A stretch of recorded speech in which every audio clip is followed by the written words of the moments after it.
कहानी की शुरुआत होती है एक आदमी से जो एक खतरनाक कातिल है। वो अपने निशाने को मारने के लिए एक पुराने गोदाम में छुपकर एक कुर्सी पर बैठा है पूरी तैयारी के साथ। वो दिन भर उस कुर्सी पर बैठा खिड़की से अपने निशाने के घर को देखता रहता। वो सही समय का इंतजार कर रहा था। 5 दिन तक जब उसे अपना निशाना दिखाई नहीं दिया तो वो राशन लेने के बहाने बाहर गया। राशन खरीदने के बाद उसने अपने मालिक को फोन करके पूरी बात बताई। मालिक ने कहा कि काम जल्दी खत्म करो और अपना पैसा ले लो। ये सुनकर उसने वादा किया कि मैं काम जल्द से जल्द ही करूंगा। घर वापस जाने से पहले वो टारगेट के घर के सामने बैठ गया। वहाँ मौजूद लोगों और पहरेदारों को ध्यान से देखने लगा। उनका रोज का रूटीन देखने के बाद वो वापस अपनी छुपने की जगह पर गया और फिर से टारगेट के घर पर नजर रखने लगा। उसने अपनी बंदूक सेट की और टारगेट के आने का इंतजार करने लगा। रात को उसने आराम से अपने दांत साफ किए और सो गया। हर 10 मिनट में घड़ी बजती है और वो उठकर निशाने के घर की जांच करता है। थोड़ी देर बाद उसने कुछ आवाज सुनी और देखा कि उसका टारगेट एक नाचने वाली औरत को अपने साथ ले आया था। उसने तुरंत अपनी बंदूक उठाई और अपने टारगेट पर नजर रखने लगा। टारगेट को अब तक कुछ भी पता नहीं था।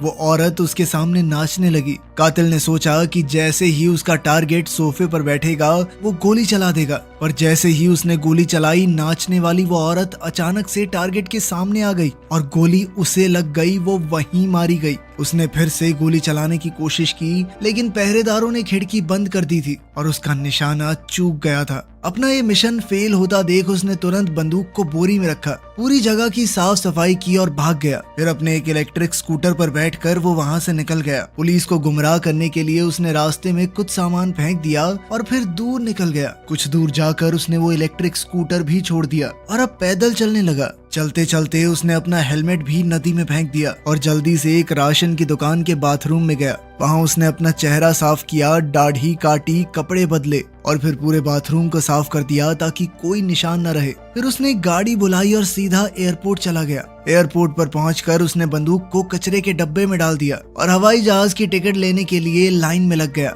जब वो लाइन में खड़ा था तो उसने देखा कि एक पुलिस का कुत्ता उसे घूर रहा है। वो घबरा गया और दोबारा बाथरूम में जाकर अपने आप को साफ किया। वो दोबारा से लाइन में लगा और एक नकली पहचान फेलिक्स अंगर के नाम से वीजा लिया। हवाई जहाज में बैठते वक्त उसे मालिक का फोन आया। उसके मालिक ने उसे बहुत डांटा कि सारा काम खराब करके आया तू, क्या किया ये सब। वो कातिल से काफी नाराज था। कातिल ने फोन काट कर मोबाइल तोड़ दिया और जहाज में चढ़ गया। जहाज में उसने एक अजीब आदमी को देखा तो फिर जहाज से उतरते ही उसने एक और टिकट ली, लेकिन इस बार नए नाम से। फिर उसने देखा कि वो आदमी भी वहीं वेट कर रहा है, तो उसने आगे का सफर अगले दिन के लिए टाल दिया। उसने एक होटल में कमरा लिया और दरवाजे पर जाल लगा दिया और खुद चाकू लेकर एकदम चौकन्ना बैठ गया कि जैसे ही कोई अंदर आएगा मार डालूंगा। लेकिन रात भर कुछ भी नहीं हुआ, कोई नहीं आया। अगले दिन वो प्लेन में चढ़कर अपने देश डोमिनिकन रिपब्लिक वापस गया। अपने घर पहुंचने पर उसने गेट के पास एक आदमी के जूते के निशान और जली हुई सिगरेट देखी। उसका शक पक्का हो गया कि यहाँ कोई तो जरूर है। उसने तुरंत बंदूक उठाई और घर की तरफ दौड़ा। घर के अंदर उसने खून के दाग देखे और समझ गया कि कोई तो घर में घुसा हुआ है। उसने अपनी गर्लफ्रेंड को फोन किया। जब उसने फोन उठाया तो वो अस्पताल में दौड़ता हुआ गया। वहाँ उसकी गर्लफ्रेंड उसे बेहोश कोमा में मिली और उसका भाई उसके साथ था। भाई ने बताया कि 2 कातिल, एक आदमी और एक औरत उनके घर में घुस आए थे। उनका असली टारगेट तो तुम थे, लेकिन जब उन्हें तुम नहीं मिले तो तुम्हारी गर्लफ्रेंड के ऊपर हमला कर दिया। उसने बड़ी मुश्किल से उन कातिलों से लड़कर अपनी जान बचाई थी, लेकिन फिर भी काफी चोट लगी। बचकर जब वो वहाँ से भागी और छुप गई तो उसने देखा कि वो दोनों कातिल एक हरे रंग की छत वाली टैक्सी में निकल गए। इस पूरी घटना को समझने के बाद कातिल ने फैसला किया कि वो रात भर अपनी गर्लफ्रेंड की देख रेख करेगा। थोड़ी देर बाद लड़की बेहोशी से जाग गई और उसे सब कुछ बताया। उसने बताया कि वो दोनों कातिल मुझे पकड़कर टॉर्चर कर रहे थे, तुम्हारे बारे में जानकारी निकलवाना चाहते थे। मैंने भी दर्द सह लिया लेकिन कुछ बताया नहीं। अपने प्यार को इस हालत में देखकर उसका दिल भर आया और उसने फैसला किया कि बदला तो लेकर रहेगा। उसी रात उसने घर लौटकर अपने छुपाए हुए हथियारों का डब्बा निकाला। अगले दिन वो शहर में गाड़ी चलाकर उस टैक्सी को ढूंढने लगा जो दोनों कातिलों को लेकर गई थी। उसकी गर्लफ्रेंड के भाई ने बताया था कि टैक्सी की छत हरी थी, तो वो पूरे शहर में ऐसी टैक्सी को ढूंढने लगा। पूरे दिन की तलाश के बाद भी जब वो टैक्सी नहीं मिली तो उसने एक और नया तरीका निकाला। उसी रात वो टैक्सी कंपनी के ऑफिस में गया और मैनेजर को बंदी बना लिया। फिर वो उनके कंप्यूटर में लॉगिन करके उस स्टेशन के बाहर उस टैक्सी ड्राइवर का इंतजार कर रहा था। जैसे ही ड्राइवर नौकरी के लिए आया वो उसका पीछा करने लगा और एक पैसेंजर बनकर उसकी गाड़ी में चढ़ गया। बेचारे ड्राइवर को कुछ नहीं पता था कि उसके साथ क्या होने वाला है। वो एक बेहद खतरनाक इंसान को पीछे बैठाकर शहर घुमा रहा था। जब ड्राइवर ने पीछे मुड़कर कुछ पूछना चाहा तो उसने कातिल के हाथ में बंदूक देखी और डर गया। उसे लगा कि ये कोई छोटा मोटा चोर है, इसीलिए उसने अपना वॉलेट निकाल कर उसे दे दिया। लेकिन कातिल को उसके चंद रुपए नहीं चाहिए थे। उसने बंदूक टिकाकर पूछा कि उन 2 पैसेंजर्स को उस घर से कहां पर छोड़ा। ड्राइवर को अपनी जान बचानी थी तो उसने बढ़िया दिमाग लगाया और अच्छे से याद करके सब कुछ बता दिया। उसने बताया कि मैंने उन दोनों को एक प्राइवेट एयरपोर्ट से पिक करके एक घर तक छोड़ा था। उसके बाद बाहर ही रुककर मैंने उनका इंतजार किया। जब वो वापस आए तो दोनों ही घायल दिख रहे थे, लेकिन मैंने कुछ नहीं पूछा। उसने उन्हें फिर से उसी प्राइवेट एयरपोर्ट पर छोड़ दिया जहां से उन्हें लेकर आया था और उसे पूरे पैसे मिल गए। थोड़ा याद करते हुए ड्राइवर ने ये भी बताया कि जब दोनों घर से बाहर आए थे तो आदमी की टांग बहुत बुरी तरह से घायल थी,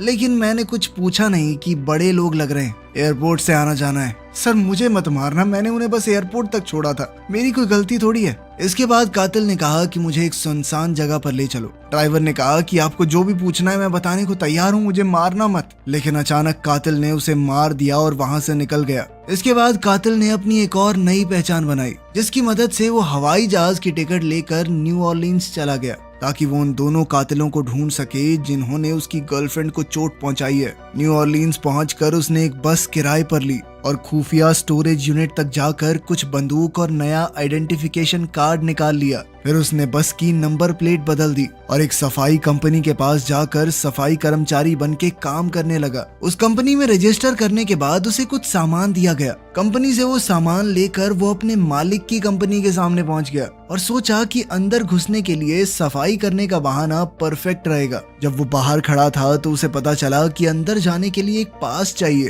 तो उसने बिल्कुल सही मौके का इंतजार किया। जब माल ले जाने वाली गाड़ी आई तो उसके दिमाग में ख्याल आया। उसने अपना कचरे का डब्बा निकाला और दरवाजे की तरफ जाते हुए ऐसे दिखाया कि ये डब्बा तो बहुत भारी है और इस डब्बे को उठाने में उसे बहुत दिक्कत हो रही है। डिलीवरी वाले को लगा कि ये आदमी अपना पास कैसे निकालेगा, तो उसकी मदद करने के लिए उसने गेट पर अपना पास लगा दिया और लिफ्ट को ऑपरेट करने में भी मदद की। अंदर जाकर कातिल ने सफाई कर्मचारी होने का नाटक किया और कुछ देर बाद डिलीवरी वाला वहां से चला गया। फिर उसने अपनी बंदूक निकाल ली और अपने मालिक के दफ्तर में घुस गया। वहां उसने दफ्तर में अपने मालिक की सेक्रेटरी को देखा। उसने बंदूक की नोक पर सेक्रेटरी से मालिक को बंधवा दिया। उसने उसे धमकी दी कि दोनों कातिलों के बारे में जल्द से जल्द बताओ मुझे। डर के मारे मालिक ने कहा कि मेरा इस सब से कोई लेना देना नहीं है, मैं सच कह रहा हूँ। उसने बताया कि जिस कस्टमर ने फिरौती के पैसे दिए थे वो नाराज है क्योंकि काम पूरा नहीं हुआ। उसने ही वो गुंडे भेजे होंगे तेरी गर्लफ्रेंड पे हमला किया जिन्होंने। मारना तो वो तुम्हें ही चाहते थे पर तुम घर पर थे नहीं तो वो बेचारी हत्या चढ़ गई। साथ ही मालिक ने कातिल को डांटा कि तुम अपने शहर में वापस क्यों आए हो। उसने कहा कि जल्दी से अपनी पहचान बदलकर सालों के लिए कहीं गायब हो जाओ ताकि वो कस्टमर तुम्हें ढूंढ ना पाए। कातिल ने उसकी सलाह पर कोई ध्यान नहीं दिया और पास ही में पड़ी हुई एक नेल गन उठा ली। पहले उसने नेल गन का इस्तेमाल लैपटॉप पर किया और आंखों ही आंखों में धमकी दी कि अगर कुछ नहीं बताया तो अगली बारी आपकी है सर। लेकिन मालिक अभी भी पता नहीं किस ताव में था। उसे कातिल की धमकी बकवास लगी। ध्यान न देते हुए कहा कि जल्दी से यहाँ से निकल जाओ, समझे? मैंने बता दिया तुम्हें जितना बता सकता था मैं। ये सुनकर कातिल को गुस्सा आया और अचानक मालिक की छाती पर कीलें मार दी। फिर उसने फोन निकाल कर कहा कि जल्दी से मुझे उन दोनों के बारे में बताओ, कौन आया था मेरे घर पर, तभी मैं एम्बुलेंस को फोन करूंगा वरना ऐसे ही मर जाएगा, समझा? लेकिन बात वहां तक पहुंची ही नहीं। वो बूढ़ा आदमी बेचारा फटाफट मर गया। कोई जानकारी देने का टाइम ही नहीं मिला उसे। निराश होकर कातिल ने सोचा कि अब सेक्रेटरी को भी मार देना चाहिए, बिना बात के सबूत क्यों छोड़ना है। लेकिन सेक्रेटरी ने जल्दी से उसका इरादा समझ लिया और एक डील उसके सामने रखी। उसने कहा, मैं जानती हूँ तुम मुझे जिंदा तो नहीं छोड़ोगे, लेकिन मेरी लाश को एक ऐसी जगह छुपाना जहाँ वो आसानी से मेरे परिवार को मिल जाए, ताकि कम से कम लाइफ इंश्योरेंस का पैसा क्लेम कर सकें वो। मैं तो चली जाऊंगी लेकिन उन्हें थोड़ा पैसा तो मिले। इसके बदले में वो दोनों कातिलों की पहचान बताएगी। उसकी सिर्फ ये शर्त थी कि लाइफ इंश्योरेंस का पैसा उसके बच्चों को मिल जाना चाहिए।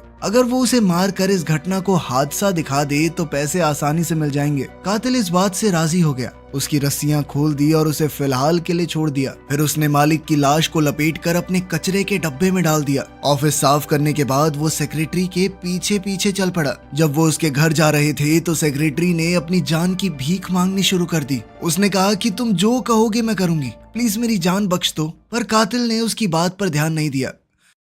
जब वो गैराज खोलने गया तो सेक्रेटरी ने चिल्लाकर भागने की कोशिश की ताकि कोई उसे सुन ले, बचा सके, लेकिन किसी ने नहीं सुना।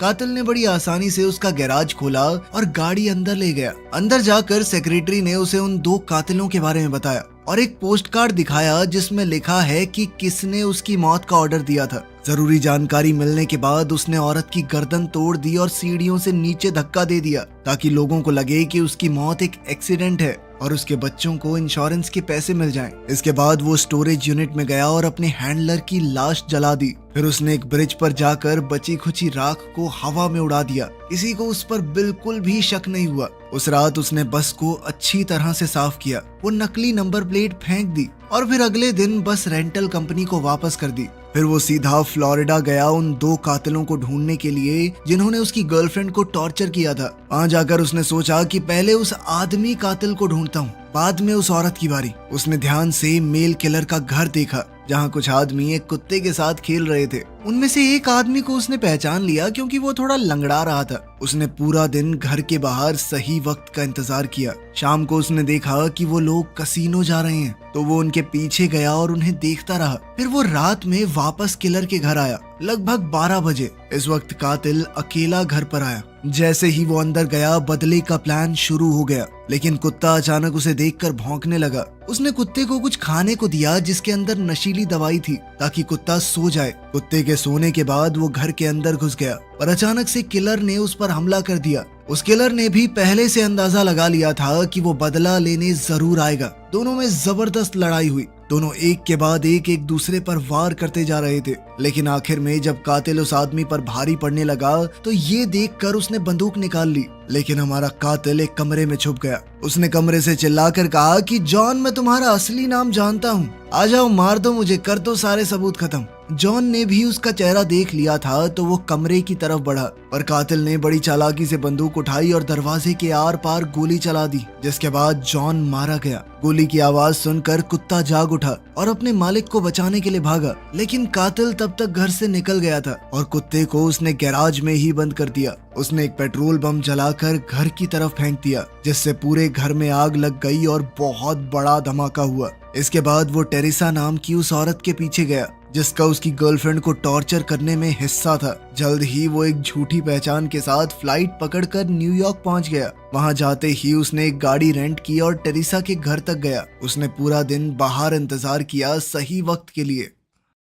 रात को उसने देखा कि टेरेसा घर से निकली और एक महंगे रेस्टोरेंट में गई। उसके साथ एक आदमी भी था। जैसे ही वो आदमी वहां से गया, कातिल अंदर घुस गया। टेरेसा ने उसे पहचान लिया और समझ गई कि वो उसे मारने आया है। उसने एक बहुत महंगी ड्रिंक ऑर्डर की और पूछा कि क्या तुमने अपने हैंडलर को मार दिया? कातिल ने सिर्फ हाँ में सर हिला दिया। उस औरत ने ड्रिंक ली और कहने लगी कि मैंने सब कुछ क्लाइंट के कहने पर किया है, मेरा तुमसे या तुम्हारी गर्लफ्रेंड से कोई पर्सनल बैर तो है नहीं। उसने कहा कि मैं तो टॉर्चर के खिलाफ थी, मेरा सीधा था, मैं सिर्फ तुम्हें मारने आई थी, पर जब तुम नहीं मिले तो जो मेरा साथी था उसने तुम्हारी गर्लफ्रेंड को टॉर्चर किया। ये सब सुनने के बाद भी कातिल ने कहा कि मैं तुम्हें छोड़ूंगा तो नहीं। इसके बाद टेरेसा उसके साथ चल दी एक सुनसान पार्क की तरफ ताकि ये फैसला किया जा सके कि उनमें से कौन जिंदा रहेगा। सीढ़ियां उतरते हुए वो गिर गई और अपना हाथ उसकी तरफ मदद के लिए बढ़ाया, लेकिन कातिल ने उसका हाथ नहीं पकड़ा। उसने सीधा उस पर गोली चला दी। उसका शरीर सीधा सीढ़ियों से नीचे गिर गया। टेरेसा कभी भी उसके ऊपर हमला कर सकती थी। उसने अपने हाथ में एक छुरी छुपा रखी थी।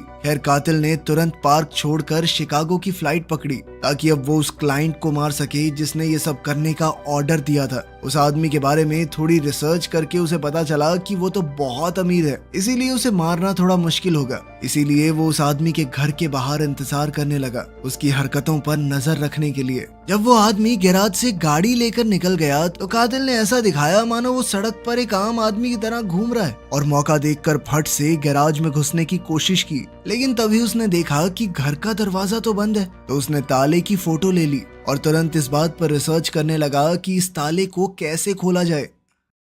उसने ताला खोलने के लिए एक खास तरह की क्लोनिंग डिवाइस को ऑर्डर किया। फिर वो बैंक गया और अपने सारे पैसे एक दूसरे देश के अकाउंट में जेफरसन नाम के एक आदमी को ट्रांसफर कर दिए। इसके बाद वो एक लोकल डीलर से बंदूक खरीदने गया। जब उसका क्लोनिंग डिवाइस आ गया तो उसने उसी फ्लोर पर एक जिम का सेशन बुक किया जहां पर क्लाइंट रहता था। एक सफाई करने वाले से वर्कर पास चुरा कर उसने कॉपी बना ली। उसी दिन बाद में वो अपने फर्जी की कार्ड की मदद से बिल्डिंग के अंदर घुस गया और जल्द ही क्लाइंट के कमरे तक जा पहुंचा। क्लाइंट ने उसे पहचाना नहीं और कहने लगा कि तुम कौन हो, यहाँ कैसे घुस आए। कातिल को लगा कि ये बस अनजान बनने की कोशिश कर रहा है, तो कातिल ने सेक्रेटरी का दिया हुआ वो पोस्ट कार्ड दिखा दिया जिस पर सुपारी देने वाले का नाम लिखा था। पोस्ट कार्ड देखकर क्लाइंट को अचानक याद आया कि ये तो वही आदमी है जो पहले टारगेट को मारने में नाकाम हो गया था। जैसे ही उसे याद आया उसने कहा कि मेरा इस सब से कोई लेना देना नहीं है। उसने कहा कि जब तुम्हारा मिशन फेल हो गया था तो मैंने मान लिया कि चलो भाई इंसान से गलती हो जाती है, लेकिन तुम्हारा जो हैंडलर है उसने कहा नहीं सर ये कातिल की गलती है, सजा मिलनी चाहिए इसे, फेल हुआ है ये। तुम्हारे हैंडलर ने मुझसे $1,50,000 और मांगे ताकि तुम्हें मार दिया जाए और सारे सबूत मिट जाएं। मतलब इस सब के पीछे हैंडलर का ही हाथ था, क्योंकि असल में तो उसे गुस्सा आ रहा था कि उसका आदमी फेल कैसे हुआ। अगर वो जिंदा रहेगा तो हो सकता है पुलिस उसे ढूंढ ले और फिर हैंडलर भी पकड़ा जाए। इसीलिए हैंडलर ने उसे खत्म करने की ये पूरी चाल बनाई। क्लाइंट फिर से कहने लगा कि उन 2 कातिलों को भेजने में मेरा कोई हाथ नहीं था। कुछ देर तक उसकी बातें सुनकर कातिल को उसकी बात पर यकीन हो गया, लेकिन जाने से पहले उसने क्लाइंट को चेतावनी दी कि उसकी पहचान किसी को ना बताए। क्लाइंट ने डरते डरते हाँ में जवाब दिया। फिर कातिल वापस डोमिनिकन रिपब्लिक गया और वहाँ पहले से काफी बेहतर हो चुकी अपनी गर्लफ्रेंड का ध्यान रखने लगा। उसने ये बुराई का रास्ता छोड़ दिया और अब एक आम इंसान की तरह जीने लगा।